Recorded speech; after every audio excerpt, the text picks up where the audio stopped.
Halo pendengar, di episode kali ini saya ingin menceritakan pengalaman mistis yang dikirimkan oleh salah satu pendengar podcast Sang Lentera.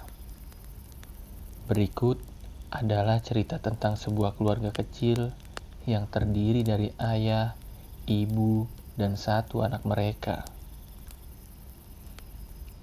Mereka tinggal di rumah sederhana di daerah Jakarta. Perumahan yang nyaman dan bersih ala perumahan zaman dulu menjadi pilihan tempat tinggal mereka. Alih-alih membuat saluran irigasi yang baik, namun karena kontur perumahan tersebut yang agak lebih rendah dibandingkan daerah sekitarnya, membuat perumahan ini sangat rawan banjir ketika musim hujan tiba. Sudah hal lumrah apabila musim hujan tiba, warga di perumahan ini berlomba-lomba menyelamatkan harta benda mereka ke tempat yang lebih tinggi. Namun saat itu, hujan sangat lebat dan terjadi selama beberapa hari. Karena situasi yang semakin gawat dan dirasa tidak memungkinkan lagi untuk tetap bertahan di rumah, mereka pun berusaha menghubungi beberapa sanak saudara untuk sekiranya bisa mengungsi sementara sampai banjir yang melanda rumah mereka agak sedikit surut. Siang itu, si ibu menelepon saudaranya. Sebut saja Ibu Yeni. Dia berusaha menjelaskan kondisi rumahnya saat ini. Dan Ibu Yeni pun mempersilahkan mereka untuk tinggal sementara di rumahnya hingga banjir surut. Siang itu juga, mereka mempersiapkan pakaian yang mau dibawa mengungsi dan mereka pun langsung berangkat ke rumah Ibu Yeni. Rumah Ibu Yeni terlihat tidak terlalu besar dan juga sangat sederhana. Tetapi dengan baik hati, dia mau berbagi ruang untuk saudara mereka yang terkena musibah. Rumah ini terletak tidak terlalu jauh dari sebuah masjid, sehingga kita dapat melihat sisi samping masjid dengan jelas dari rumah ini. Halaman depan rumah ini tidak terlalu luas. Di bagian samping rumah ini ada halaman dan sedikit jalanan untuk orang menuju ke belakang rumah. Nah, di belakang rumah ini terdapat tanah yang lumayan luas dan terdapat satu pohon yang lumayan besar, yang kalau siang hari menjadi tempat bermain anak-anak, dengan terlihat adanya ayunan yang digantungkan di salah satu batang pohon tersebut. Namun, konon katanya, kalau malam tiba, pohon ini berubah menyeramkan, dan katanya banyak penunggu di pohon itu. Di rumah ini hanya ada 2 kamar tidur utama, ruang tamu, ruang TV, dan bagian dapur beserta kamar mandi yang terletak di bagian belakang. Di bagian belakang rumah ada pintu yang langsung menuju ke arah pohon besar yang tadi saya sebutkan. Mulai hari itu, mereka pun menginap di sana. Hari pertama, mereka lalui biasa saja. Namun, kejadian menyeramkan terjadi di malam kedua mereka tinggal di sana. Sore itu, Ibu Yeni kebetulan ada acara yang mengharuskan dia dan keluarganya menginap di salah satu rumah kerabatnya. Alhasil, rumah Ibu Yeni pun hanya ditempati oleh keluarga yang mengungsi tersebut. Setelah Ibu Yeni dan keluarganya pergi, sore itu mulai agak terasa aneh. Meskipun mereka lumayan sering main ke rumah Ibu Yeni, tapi mereka belum pernah menginap tanpa ada si pemilik rumah.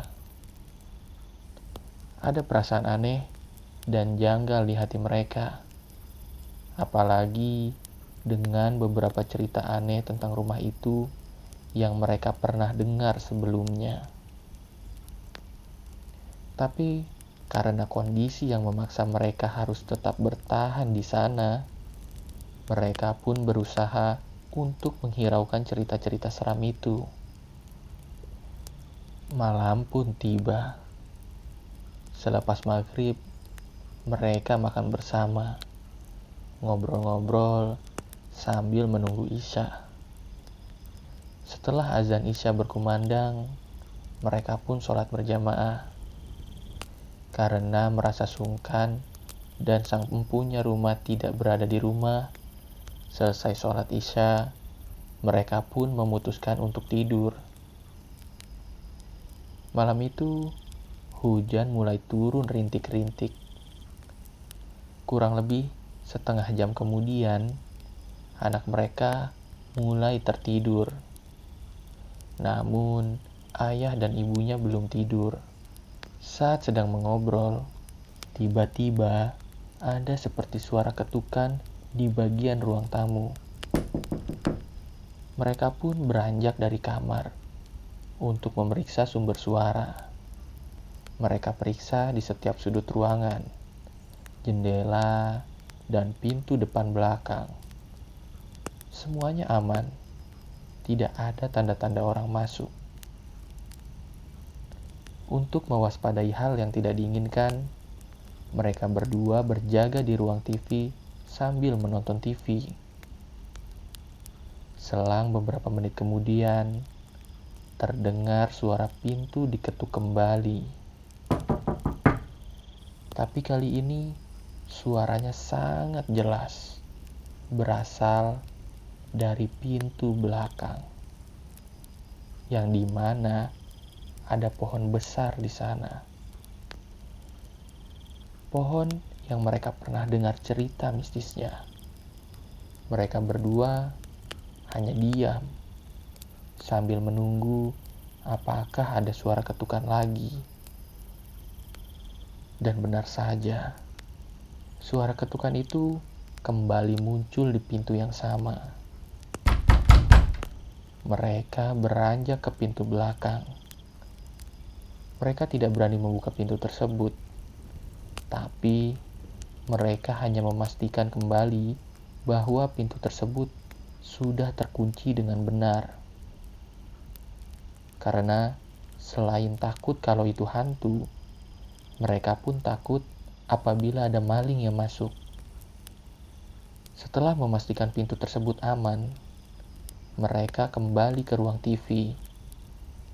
Namun tiba-tiba listrik di rumah itu padam. Malam semakin larut. Mungkin sekitar jam 10 lewat. Mereka pun berusaha mencari sumber penerangan. Setelah berusaha mencari kesana kemari, akhirnya mereka menemukan sisa potongan lilin. Dengan potongan lilin itu, lumayan bisa menerangi ruang TV sekedarnya. Karena masih kepikiran suara ketukan tadi dan juga takut ada maling masuk, mereka putuskan untuk beristirahat di ruang TV. Ruang TV ini posisinya ada di bagian tengah rumah dan terdapat jendela di sisi sebelah kirinya yang langsung terhubung dengan lahan di samping rumah. Dan ada jalanan untuk orang. Namun, jalannya buntu.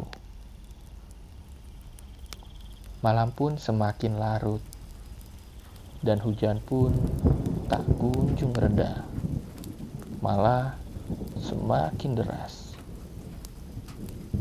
Entah jam berapa saat itu, terdengar lagi suara dari atap rumah. Seperti ada orang berjalan di atap rumah.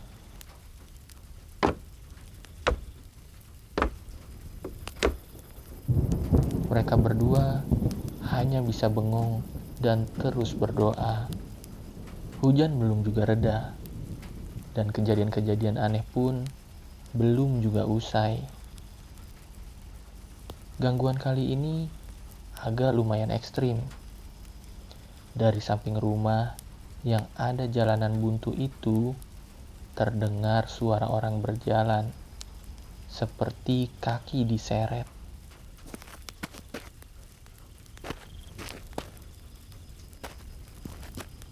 Suara itu semakin kencang ke arah mereka. Tak lama kemudian, muncul seperti ada bayangan hitam besar di samping rumah. Mereka hanya bisa melihat bayangan hitam besar itu dari balik jendela dengan terus berdoa agar gangguan ini cepat berakhir. Bayangan itu pun menghilang, dan suara orang jalan tadi pun ikut menghilang. Sejenak, rumah pun sepi kembali. Doa tak henti-hentinya dibacakan. Lumayan lama rumah sepi kembali.